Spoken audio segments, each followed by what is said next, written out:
because of this amazing man here. I'm here because watching your stories has made me cry so much.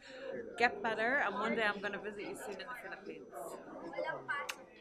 Nasabi ko kahit konti yung ibabayad nyo, may matututunan kayo. Wala akong kikitain, walang kikitain din yung mga ibang tao. Kung magdo-donate sila, wala silang hiningin kapalit sa atin, kundi yung support na lang sa support natin.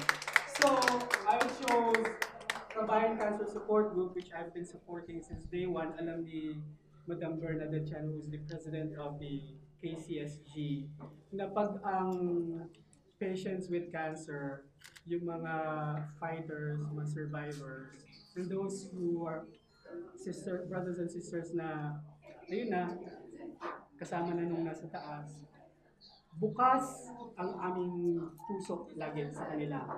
Tapos, and then this happened, I was just browsing Facebook and I was just browsing the messenger sa Facebook. Nakita ko, pinag-uusapan nila yung 3-year-old boy who has leukemia and he's still undergoing chemotherapy. Magki-chemotherapy na naman siya sa January 22. Sabi ko, ano pwede ko maitulong? Sabi ko, I think pwede ko rin siyang isama as beneficiary sa workshop.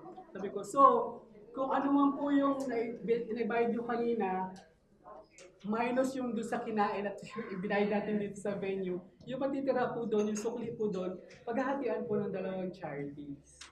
Doon po sa KCSG, tsaka doon po sa bata na napakabatang edad niya, tayo na hirap tayo naisip na makikimo tayo siya pa kaya, who just turned 4 years old last week.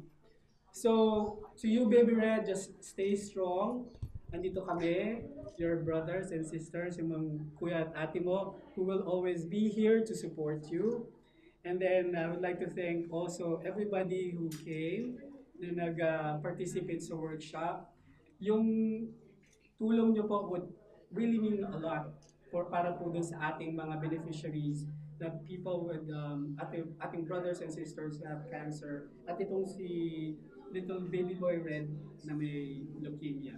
So thank you very much. So kung meron pa po kayong gustong iabot na tulong do sa bata kay Baby Red at sa Kabayan Cancer Support Group, idulog nyo lang po sa amin, tapos ididiretso namin agad yon doon sa ating mga beneficiaries. So thank you very much for coming and God bless you all. Thank you.